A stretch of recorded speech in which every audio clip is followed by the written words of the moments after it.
आप देख रहे हैं अल्फा डिफेंस हिंदी में आपका स्वागत है। आज के इस वीडियो में हम लोग बात करने वाले हैं एक ऐसे व्हीकल के बारे में जो आने वाली रिपब्लिक डे परेड में दिखाई देगा। अभी आप अपनी स्क्रीन के ऊपर जिस व्हीकल को देख रहे हैं इसका नाम है शेरप N1200 और अगर आप इसकी डिजाइन को ध्यान से देखेंगे तो आपको समझ में आएगा कि इसकी डिजाइन काफी डिफरेंट है और हम में से बहुत सारे लोगों के लिए काफी इंट्रीगिंग डिजाइन है। देखिए, चाइना के साथ में जो लद्दाख में स्टैंड ऑफ हुआ था उससे कुछ हुआ हो या ना हुआ हो, लेकिन एक चीज ये हुई है कि इंडियन आर्म फोर्सेस की मोबिलिटी इंप्रूव हुई है, स्पेसिफिकली इंडियन आर्मी की। आर्मी ने बहुत सारे ऐसे व्हीकल अपने बेड़े में शामिल किए हैं जैसे कि कल्याणी M4, महिंद्रा ASLV और अब ये शेरप। इन नए व्हीकल्स के आ जाने के बाद में इंडियन आर्मी की मोबिलिटी स्पेसिफिकली लद्दाख जैसे इलाकों में काफी बेहतरीन हो चुकी है। चाइना के साथ में जब स्टैंड ऑफ शुरू हुआ था तो इंडियन आर्म फोर्सेस को इमरजेंसी पावर दी गई थी और उस इमरजेंसी पावर का प्रयोग करते हुए इंडियन आर्म फोर्सेस ने कई सारे व्हीकल्स, कई सारे हथियार, कई सारे मिसाइल सिस्टम्स और कई सारे सेंसर्स अपने बेड़े में शामिल किए हैं। इनमें से कुछ सिस्टम इंडियन इंडस्ट्री से भी एक्वायर किए गए हैं, हालांकि मोस्टली चीजें बाहर से इम्पोर्ट की गई हैं। वैसे आमतौर पर आज की तारीख में भारत की तरफ से जो चीजें इंपोर्ट की जाती हैं वो बहुत ज्यादा नंबर में इंपोर्ट नहीं की जाती हैं और कोशिश की जाती है कि इंपोर्ट की जगह पर इंडिजिनस ऑप्शंस क्रिएट किए जाएं।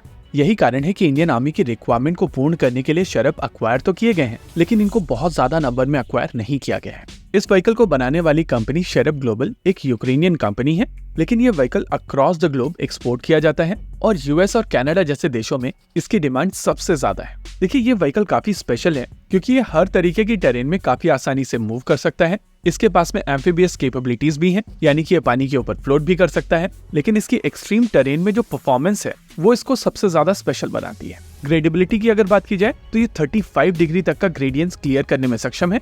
अगर ऑब्स्टिकल क्लियरेंस की कैपेबिलिटी की बात की जाए तो 1 मीटर तक की हाइट वाले ऑब्स्टिकल्स को भी ये क्लियर करने में सक्षम है। ये 600 मिलीमीटर का ग्राउंड क्लियरेंस देता है और 30 डिग्री तक का टिल्ट सहन करने में सक्षम है। लद्दाख जैसी टेरेन में जो चीज इसको और भी ज्यादा स्पेशल बनाती है वो है इसकी फ्रोजन टेरेन में ऑपरेट करने की क्षमता। आधे जमे हुए पानी में भी ये ऑपरेट करने में सक्षम है। इस व्हीकल को आप -40 डिग्री से लेकर +45 डिग्री तक ले जा सकते हैं। फॉग में, रेन में, हरिकेन में, हीट में, स्टॉर्म में, हर जगह ये ऑपरेट करने में सक्षम है। आप में से बहुत सारे लोगों का यहाँ पर क्वेश्चन होगा कि इसकी यूटिलिटी क्या होने वाली। देखिए, रिक्वायरमेंट के हिसाब से ये 9 लोगों को कैरी करने में भी सक्षम है और अगर आप कार्गो मोड में इसको ले जाना चाहें तो ये 1.2 टन का कार्गो भी ले जाने में सक्षम है। रही बात टो करने की क्षमता की तो वो 2.2 टन का है। अगर इसके फीचर्स और स्पेसिफिकेशंस की बात की जाए तो इसमें एक 1.8 लीटर का डीजल इंजन यूज किया जाता है जो 6 स्पीड मैनुअल ड्राइव के साथ में आता है। ये 55 हॉर्स पावर जनरेट करने में सक्षम है, तो ये 190 न्यूटन मीटर का टॉर्क जनरेट करने में भी सक्षम है।